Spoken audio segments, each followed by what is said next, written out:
faced and not exhausted. It's a miracle, isn't it? Or I might have taken a break after I stopped. I actually went, I made tea, had a lovely chat with my wife. And I also know that it takes a while for this thing to start going. So I should stop talking and amusing you all. I should save all of my amusing stuff until later. Hello, interwebs. It is the great sweaty beast that is me. Good morning, Megan. How are you?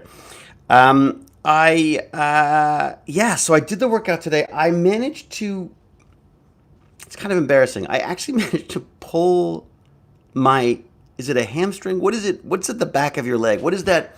What is that? What could be a muscle tendon thing at the back? During the warm up, of all things, during the wimpy warm up, I managed to pull my leg muscle. But did I stop? No, I did not stop. For I am brave as the Rodney McKay I played on television. Yeah, I sort of weathered through it because I just frankly, I just don't want to stop. I have to, it's miserable every second of this, by the way. So if anyone thinks that this is something worth doing, be prepared to be talked out of it by yourself many times. But yeah, I kept going, and then I went up and made sure that dragged the child out of bed, had a lovely chat with my wife, and then I thought, well, now that I'm slightly more relaxed and more in pain, I will come down and complain to you all. I really like your coffee mug collection. I know I need more. The fact of the matter is, you will that and the t-shirts. I'm running out of t-shirts and I'm running out of mugs, so I'm gonna have to really up my game on this front. I'm sure Jane will be thrilled to hear that I'm gonna start a teacup or a coffee cup collection. John P7, how are you? I didn't know you were an Ivan. That's interesting. Such a good D&D game yesterday. Oh, I'm so glad. It was. I mean, it's always a challenge to some extent, those D&D games, because you are working with kids. It really is like herding cats, but it's a bit like working with actors, I suppose. Um, yeah, it was. I just think it's important because I think it's important that the kids do something that's, while it's not offline, at least it's something that forces them to think and interact and imagine. Like, I mean, I think that's just really important. So I yeah, I definitely am struggling to some extent with like what to do with. I feel like there are a lot of kids at different levels, and I don't know how to. I guess I don't know how to make them all happy. I don't know whether I should start like splitting things up into different sort of streams and stuff. I worry that that's going to get too complicated. But I don't know. I mean, I feel like people enjoyed it.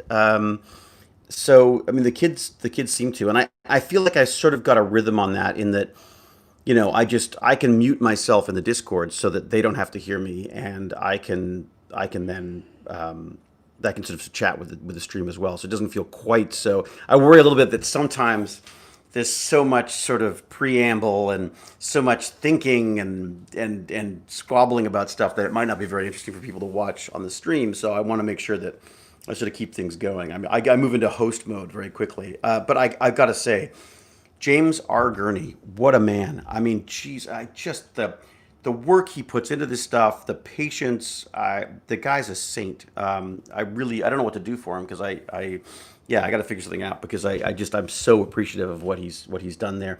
But definitely go check him out. He's a Jim the Evo on YouTube. He's also James R. Gurney on Twitch, and he's got some scholarly articles as well. You know what? I should do like a Friends of the Tech Bandits page, like on the. In fact, I'm going to do that. I'm going to do a Friends of the Tech Bandits on thetechbandits.com, and then I can sort of thank him properly because it's just. I mean, he's just been amazing. Hello, Brian Vines. How are you, sir? Senor Hewlett. I had a feeling you just got on. Yeah, exactly. So this is it. So I'm not, well, I mean, I don't look much better, but I'm not as sweaty today because I managed to get a break. I actually managed to sort of, I woke up in the morning. I woke up. The fuzzy alarm clock licked me at around 7:30.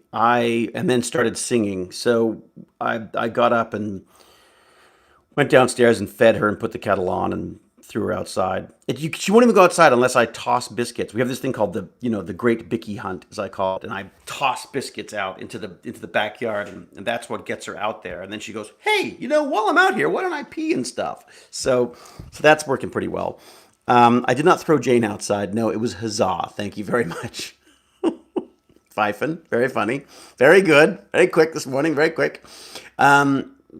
So, what kind of dog is she? Megan, she's part kangaroo, all annoying. We think she's probably got some kind of a husky type thing in her. She's got the little curled tail, and the sexy eye makeup, whatever that is that they do on that they've got on their faces. But she's pretty cute, as I call it. She's an incomparable beauty in that she's absolutely gorgeous to us until you compare her to other dogs, which are actually much more beautiful. So total mutt. Yeah. We only do pound rescues. I'm sorry, I'm a bit judgmental about that. I don't believe in purebreds. I don't believe in buying dogs. I think there's enough of these poor beasts running around that we should be adopting them, especially in my situation where I just feel like we've got a family that loves dogs. We've got a space for her to run around. I've got the time to walk her, because God knows my son doesn't. And even though it's not my dog and I said no to her, I really appreciate getting out. I go out at night. I have put on my podcast. I'm listening to this great podcast right now called what? Hey Jane, what was that podcast called I just recommended to you? How I Built This. Could you say that with any more displeasure? Actually, I was hiccuping as I said. Oh, you were hiccuping. Okay, I just thought it was just disdain. I forgot already. What was it? How I Built This with some guy called Guy. It's on NPR. It's really great. But go all the way back. Go way back. Go all the way back to the very beginning. And I listened to the first episode they did, and it's with the woman who created Spanx, which I didn't really know what they were. But apparently, if you want to get rid of like panty lines and stuff on nice looking pants, you wear these things called Spanx, which are basically like supported nylons that just that smooth everything out, basically your butt and your thighs and stuff. Anyways, I know it sounds ridiculous. Go and listen to that podcast, because certainly if the first one is any indication, it's fantastic. It's just great. It's inspiring. It's uplifting. It's informative, and it's kind of wonderful. I think, Brian, you probably like it actually. I feel like you've got that sort of entrepreneurial mindset as well. And the other thing I'm really excited about is that you remember I mentioned yesterday that I was going to do this Writing Bandits podcast. Well, I put the for want of a better word, the announcement up about it, and I just contacted Crow Scratch about it because it got over 50,000 whatever it's called impressions or something. Like huge amount of people obviously have an interest in this stuff, which I thought they did. Ad announcement. Yeah, that's good. Ad announcement. I mean, the funny thing is originally I was thinking like, oh, this is great. I'll talk to my old friend about how he writes and all this kind of stuff, because the guy's brilliant. He's like truly one of the best writers I've ever had the pleasure of reading. Both as a screenplay writer, and now as like a self-publishing entrepreneur guy. I'm so impressed with this guy, and I don't understand why more people aren't. Like, I don't understand why he's not like a freaking millionaire and inviting me to hang out on his big yacht and stuff. So basically, my hope is to make him a giant billionaire guy, and then he'll. I don't want to hang out on a boat really, but maybe we'll hang out in exotic locations once all this pandemic is over, and he could fly me out. So that's really my goal. Also, a lot of people struggle with the idea of writing and how to write and what motivates you and the best practices and all that kind of stuff. And I know I've struggled with that all the time. I mean, the only time I write is when I absolutely have to. Like, I've written scripts because, frankly, if I didn't write the script, I wouldn't get paid type thing. And that's the only real way. Well, I say that. I suppose I wrote Dog's Breakfast on my own time. But Jane always jokes that I am much more productive when I'm busy, which is weird. And I think part of it's because I just have no idea what I'm capable of doing. I usually overestimate what I can do, and I always feel terrible about it. But the idea of like just hearing about how people write and the process of writing and the ups and the downs, and I'm going to sneeze. I sneeze like a Smurf. But I see that the proper sneeze in the arm, not in the hand. Like very good. I think that was the 10 out of 10 for sneezes. I would say. Why did Stargate end early? Well, just because they wanted to do Stargate Universe. I think was the idea. Um, it was an executive decision, I think. I like to write, have several sci-fi stories set in the BSG Babylon 5 universe. Very cool. It's my own AUs. I don't know what that means, but I love writing. But that's it. I don't see why writing doesn't have to be it doesn't have to be a profession. It doesn't have to be. I mean, it's an art for some people. For some people, it's like going and painting or singing a song I mean, there's people do this stuff because they want to do it. It doesn't necessarily have to be a business, but I think there's also I don't think it ever hurts to have a business perspective on this stuff. And the other thing, my father always said this, and I sort of always sort of kept it to heart, where he said, "Yeah, people can tell you you're a great actor all you want. I mean, and if you want to believe them, that's fine. But you know that they truly believe that when they pay you to do it." And I think, and that's all stuck me. And compliments, fantastic. That's great. I mean, it's wonderful, but remember that the sort of the true proof that these people value what you do is when they put value to what you do. So it's just it's interesting. Um, so I'm really looking forward to that. That's Tuesday. So Tuesday at noon we're gonna do that. I'm thinking I might even do it on YouTube instead of Twitch for a change, just to sort of mix it up a bit. But I'm not sure. I'll see what people think about it. But so get your questions ready. So think about what you want to ask or topics you want to talk about. His experience is everything from God, I mean, he created, sold, and wrote a Nickelodeon series. He's written, in writers' rooms. He's written as a freelancer. He's written massive animation things. The weird thing I find about writers as a job is that they can be writing all the time, and sometimes you can just you never see their stuff because if for whatever reason they get paid, they do their work, they do all this stuff, but then the films fail to get made or whatever. So I think it's really kind of important for people to see that the process that he's going through and this move that he's now making into self-publishing is just I, I mean it's a whole other world to me, and I just think it's a fascinating thing to sort of delve into. So anyway, so that's what we'll be talking about that on Tuesday. So I should probably shut up about it now. I've missed a million little chat things. Oh, by the way, this is my new phone. So I'm talking to you right now on my new phone. This is I got the Max 12 Pro Max. I spent all my pocket money on this, and the hope is that it's got a really great camera on it. Probably not this side, but the other side has like a really cool wide angle, and it's got this like LiDAR thing. I think it is. I got to look into it, see exactly what it is. But it's some kind of a LiDAR thing, which I think will allow me to do 3D mapping of stuff, which I think could be really cool. Yes, Firefly is absolutely fantastic. I absolutely agree. Firefly, I think, is probably one of the best science fiction series ever made. Followed, closely by what was another one that I loved. Well, I mean, I love the old Doctor Who, but I've been there before that. I'm doing very well, thank you very much. Metroid RTX look sharp. Does it look sharper than yesterday, though? Do you think, Mr. Rover Pilot? Does it look better? Sanctuary's fun. Yeah, Sanctuary's definitely fun. Camera looks a bit better, actually. Oh, good. Oh, good. Good. Good. Good. Okay, great. The image is quite clear. Oh, fantastic. Photogrammetry. That is definitely something that I think that one can do that with any photo. I think the idea basically between photogrammetry, if I'm not going to say it wrong, look, I'm not that awake yet, but the idea of taking thousands of photos and then having programs stitch them together into a 3D thing, that can be done, I think, with any camera, so to speak. Obviously, the better resolution, the better. But this actually has some kind of a sensor on it. I'm not sure exactly what it is. I bet you Brian will know.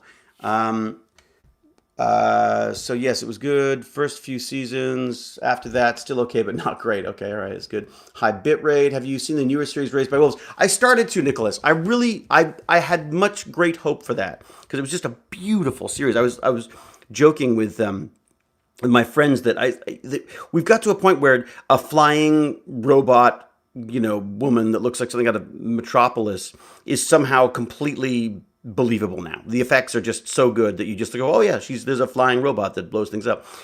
I'm sort of amazed by the production value. I just find it started meandering, and I was like, what the, I don't know what's going on. I got all spacey and weird, and it just got a bit hippie for me. So I didn't actually stick with it. But I have no patience for things anymore. Like I'm a grumpy old man. I almost exclusively watch nonfiction stuff now. It's shameful really, but SG1 was fantastic, wasn't it? Austria. Hello, Gerlinda. I'm guessing Gerlinda is probably the way of saying it, but welcome. How are we all doing out there? What's the, apparently our numbers in Toronto are doing better because of this lockdown. We are like crazy. Yeah, I got a bit bored too. What about oh my God, Sean, you wonderful person. The IT crowd is some of the most brilliant acting, writing, comedy ever made. It is like the Faulty Towers of my life. Like I love Faulty Towers too, to be honest, but it's just so brilliantly stupid that it's amazing. The other one, look, another one that's not like that at all, but that I really enjoy because it sort of relates to what I do with the acting, is the Goes Wrong show. And if you want to just watch a silly, fun, COVID-proof kind of show, go check out the Goes Wrong show. It's basically a British troupe, for want of a better word, of community theater types that put on a teleplay every week. And every week, obviously, as the title suggests, something goes horribly wrong. And it's just, again, you see this stuff coming a mile away. Like you just know, but it's so ridiculously, stupidly funny. We were howling. And the other one that I'm sure everyone's already watched already, is Ted Lasso. Ted Lasso it's glorious, absolutely lovely.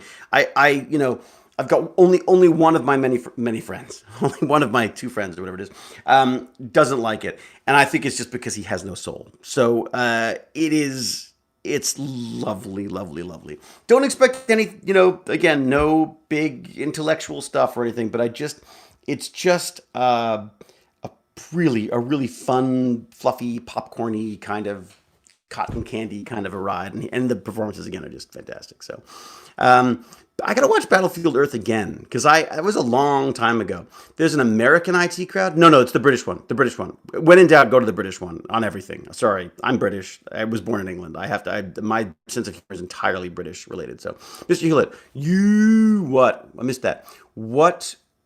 Oh, I haven't watched What We Do in the Shadows yet.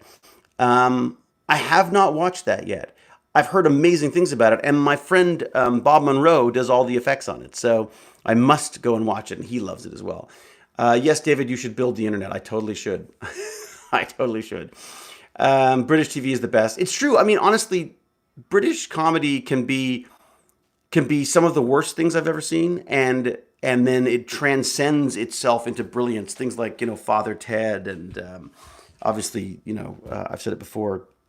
Faulty Towers is one of my favorites. There's Monty Python, obviously. They've got a great sense here. I gotta say the Canadians are pretty good at it too. The Canadians have a very sort of British sense of humor as well. They're not. Again, I think most of the time the Canadians seem to be afraid of the comedy. They try to sort of shy away from the obvious jokes. But the reality is that with comedy, sometimes the obvious jokes are what makes it funny, if that makes sense. Sorry, I keep putting my big thumb in the camera. I want to try to get back to. Oh my God, this is where I turn into a grandparent. There we go. Okay, Waiting for God. Oh my God, Waiting for God's hilarious. So Waiting for God, I wanted to do a remake of that. I wanted to do I had a whole pitch for a show that was basically a Faulty Towers approach to Waiting for God, because I just love that idea of this old people's home. And they're not, I mean, yes, they're sort of laughing at the elderly, but at the same time, they're the elderly are basically laughing at the young as well. It's a really great series. Yeah, it's funny. I haven't heard about that one for years. His Dark Materials, yes. His Dark Materials I couldn't get into because I read the books and I loved the book. Like the books were like one of those things that I couldn't put down. I thought they were the most brilliant things. I just find it very difficult to see. I'm curious to see what Dune's going to be like, because Dune was like, I freaking loved Dune. Like I remember starting to read Dune on a plane and going like, no, no, that was it. No, that's right, different. Someone said you got to read Dune. I started reading Dune. I'm like, so many names. I can't get into this. I put it down. And then I had a long flight I had to do, and I'm sort of running out the door, and there's this dusty book that had been sitting there for a while. I was like, what the hell? It was before you could really do much on a computer, on a plane. And I grabbed the book, and I'm trapped on a plane with nothing to do but read this book. And oh my God, that was it. I was glued. I did the whole thing. The other one that I really loved, I got to say, was The Expanse. I read the first Expanse, so I should really do more of that. Oh, and Ancillary Justice, another one. People were asking about book recommendations. I couldn't think of anything yesterday. But Ancillary Justice is a neat series, and one of my all-time favorites, Old Man's War. Amazing stuff, I got to say. I love old BBC comedy, absolutely. I mean, Dog's Breakfast, the reason why I made Dog's Breakfast was because I basically wanted to do an old British comedy that would make my dad laugh, because my dad likes these. I think my dad showed my stepmom on one of their first dates. My dad like made dinner or something, and then showed my stepmom Johnny Dangerously and laughed like the whole time. Like, you want to make my dad laugh? Just go farting ice hole. And then my father will lose it. But at that, I know that doesn't sound particularly clever, but reality is my father is not a big laughing guy. Like, he's quite a stern guy. He's a British obstetrician gynecologist, now retired, but you don't get more uptight than that. So that's he's got the strangest sense of humor. Dad's a hardcore Dune fan. Well, have you read it? You should read it, Crescenti, because it really is amazing. Mortal Engines, good concept. Film, nah. Yeah, I mean, they're just trying to do too much, I think. Do you like the Scottish show Still Game? I don't know it, Megan. I have to check it out. Oh, Buckaroo Banzai. Buckaroo Banzai. When are we going? Home. When are we going? Real soon. Peggy. It's Peggy. Or Penny. I can't remember. Brilliant. Brilliant. Brilliant. Brilliant. Brilliant. Brilliant. Brilliant stupidity, that film. I freaking loved it. Yeah. Yeah. Brian, God, I gotta watch that again. I mean, the effects probably can't stand up at all. Big Boutte! Big Boutte! Yeah, no, we used to quote that all the time. It was extraordinary. David Bowie, yes. No, Sting. Sting was in the Dune movie. Sting played this evil guy in the Lynch one, which I kind of want to see again because it was so weird. I feel like I could see it again. Boutte, Big Boutte. Was it all creepy making the Cube movie? No, it was hot. The thing about the Cube movie was that the Cube movie this was pre-LEDs. So you got these nice cool LEDs now that buzz like hell for some reason. But anyways, these wonderful LED lights instead of fluorescence and these giant tungsten lights. So that was all lit by like tungsten lights. So the thing was like an easy bake oven. So you spell the entire thing. You can like the entire thing in an easy bake oven. So it was very, very uncomfortable and lots of tripping. I mean, as always, the future is very awkward, and so there are a lot of things to trip over and stuff. It was kind of a strangely miserable shoot, but at the same time, it was just a wonderful experience because it was like our friend Vincenzo. We'd been working we've been working with Vincenzo since we were 13, 14 years old. I mean, I'd been working with him for that long, and he and Andre were working together on this movie, and my friend Andrew was Kazan in that movie. Just like it was like we couldn't believe it. Like we were all working together. The funny thing is, I think I have a check somewhere. I should find it. I think we sent him a framed picture of. Did we do this, or were we just talking about doing it? Probably we were quite young. We probably just talked about it. But we were gonna do like send him a thanks for nothing poster. And basically, we were just going to take a copy of one of the checks because we used to get checks for $0. Because what we would do is we would get paid just in what was owed to the union. So the union would get their dues and all that garbage, and their processing fees and all that crap. And we would get a check for 0, and so that the money could just be used in the production. But of course, we weren't allowed to be investors because there was the film center had a whole system in place that you weren't allowed to invest. And so so when the film did very, very well, we were always joking about how we should frame these checks and say thanks for nothing because we basically didn't get paid for it. But you know what, it was worth every penny. First off, we got so much work from that film from being a part of that. So much joy out of being a part of that. And also, I just feel like that was you know the the great thing about being an actor is that you, as long as a certain level of technical understanding and I suppose some talent, you can do your friends' first films. It's the one thing you can do is your friends' first films. If they take off, like Vincenzo's done so well. I mean, I could do the odd thing now and again in his movies, but the reality is, you can be there for them for the first film. Once if they become larger and there's more people involved, and it's much harder to sort of just slip your friends into these things. I think. It becomes more difficult. But there's a wonderful kind of sense of camaraderie and accomplishment that comes from that. Even though, I mean, Vincenzo and Andre did all the work on that film for sure. But the fact that we could be a part of that was just amazing. So, can you look at it as an investment in your own career? Yeah, I mean that's it. That really is what it is. I mean, I don't think we were quite that sort of calculated about it, but there was no question we were going to do this and we were going to do anything that we needed to do to make the film. I've always had that approach to my friendships with people. Most of my life has been related to the work that we love doing. I mean, we all just loved making films, so there's never any debate. If Vincenzo said we don't have the money, can we do this? We'd go, yeah, fine, whatever, because that's just what we do. And again, as they become bigger and they become larger budgets and stuff, it becomes much more difficult to do that because, I was waiting for that. Every day there's at least one question about if there's going to be a new Stargate. This is it. McKay in the basement doing exercise. God, I hope that's not the case. Look, I hope they do another one. I really do. In the meantime, do some. Why don't you I was saying to people go make some fan films. There's so much sort of passion and love for this series. I'd love to see, people making some more stuff. And then Stargate Academy, yeah. Stargate Academy is like my little inside joke. That's like if I was going to pitch a show about Stargate, I would pitch Stargate Academy, where it was like a school where new recruits were coming in, so you'd have all the hot young actors and stuff, and then I would get to be Vice Principal Snape, basically. So I would be McKay would be the vice principal to Sam Carter's principal, basically. So that was my pitch for the show. The problem with Stargate is there's no shortage of great ideas for what to do with it and where to go with it. The problem is just is all the legalities and the ownerships and all this kind of stuff. And MGM seems to always be in some kind of financial or ownership turmoil. So. Yeah,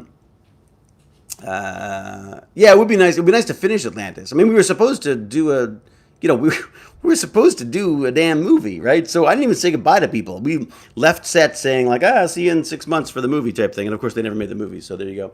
Let's all just throw 10 pounds in a bucket and buy the rights. Yeah, Joshua, that's the problem, though. I don't think it is. Look, people have talked to me about that before. Like, could you raise money? I know that Joe Flanagan was looking at it from a banking standpoint. He was looking about how do you get investors together to buy the franchise and sort of start it up again. I think it's incredibly complicated because it's not just an ownership thing. I think it's also it's a licensing thing because it was owned by different companies, and also writers and producers. Right, there's so many writers and producers that have contributed to this over the time. You'd have to go all the way back to Roland and deal with that stuff.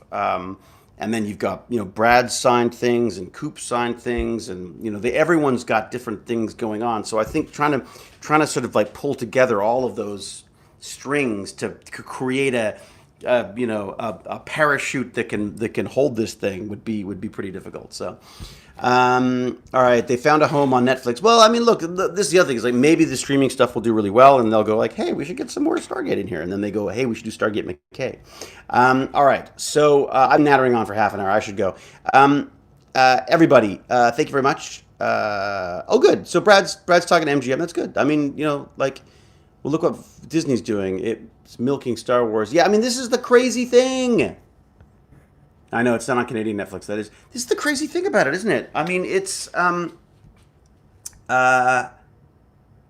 it does feel like Disney's doing a great job with basically making Star Wars ubiquitous, for good or bad, for good and bad. But I just feel like that yeah, MGM could totally be doing that with Stargate. I mean, even just like the merchandise stuff. Like I'd love to see some cool Stargate merchandise. The stuff that's out that they put out is just seems to be so sort of like, throw it on a mug or whatever. Like it just doesn't, it doesn't sort of like resonate with people. And I don't think it's I don't think MGM has ever truly understood fandom in the way that like Disney does or other companies or we do for that matter. Because as fans, we don't, I get this stuff.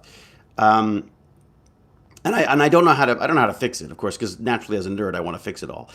But I know that Joe looked into it. I hope that Brad is talking to MGM and hopes something comes of it because it would be great. I mean, Brad's brilliant. If he can get that show back up and running again, I'm sure he would and could. But again, their focus will probably be on Universe, right? Because they that was their baby. That's what they wanted to make, I think there was talk about McKay maybe coming back after his appearance on that. So, who knows? Maybe I could get in there and solve everything. All right. Yeah, Disney will eventually. Don't they own everything yet? They probably would. They probably do at this point. And boo to you too, Fox Girl. 1987, a good year. All right. The sad thing is that's probably when you were born. I was of course running around like a teenager at that point. He wants a continuation. Yeah, there you go. See, told you. A few weeks ago, I watched SCU for the first time. I think my favorite scene was Eli and Rodney arguing, because frankly, Rodney arguing with anybody is fun. Um, yeah, I mean that's basically there is a lot. You'll be too busy to talk to us if they start again. Oh, I don't know, Gorilla Danish. This is the beauty. You have you seen that rap? I had so much time. I was making up rap songs in the trailer for God's sake. No, it's like Jane said. Graduated in '87. Oh, thank God. I thought I was dealing with a child. Um, I mean, Jane always says this. Like when I'm working, I get more stuff done. So, all right, I'm out of here. What is it? Thursday? Yeah, I think I'll probably just. I've got a few things I've got to get done. Not sure about streams and stuff. Baz begged me not to make him do a Stargate stream on Sunday, so I won't. He has a school application that he has to get done for tomorrow, and I think he just wants a weekend off. So I think that's probably fair. I think that's fair. I think I'll give him that. And so yeah, so get ready to do some talking about writing. Get your writing questions out there. If you've got things that you're writing, then this might be an opportunity to create a little community. I'll make sure that I use the Ironham Discord so that everyone. In fact, I'll start a writing. Why don't I start a writing section on a writing bandits section on the Discord server, the Ironham one that everyone lets me use, as opposed to the Tech Bandits one that no one lets me use. And then we could start getting some questions, and people could start talking to each other about books and writing and all that kind of stuff. So yeah, like a writers club basically. So all right, lots of love. Be safe, be brilliant, be kind, and be hopeful. Like we're actually hopeful now. Like it's kind of a nice change to watch. Our leaders smiling and laughing and celebrating things and creating things and remembering people who died. I was very impressed with that inauguration. I mean, I find it a bit. My back goes up with all this talk of God and all that kind of stuff because I'm as an atheist, I find God being involved in any of this of politics very unnerving. But that said, it sounds like it sounds like science is back. It sounds like um, kindness is back, hope is back. Science being the main one, honestly. That's my most interested in. I mean, God knows what they're going to do with Canada. I mean, Canada's already freaking out because it's like, what? You cancel the pipeline? Let's save a planet. That'd be fun. All right, so it's so nice because now instead of dealing with all the drama, we just have a couple little things like global pandemics and environmental crisis emergency things to deal with. It'll be great. All right. Cheers. Till we geek again, I shall say cheerio and huzzah! And then I'll hit this little button over here, and then this little button over here, and I say goodbye. Bye.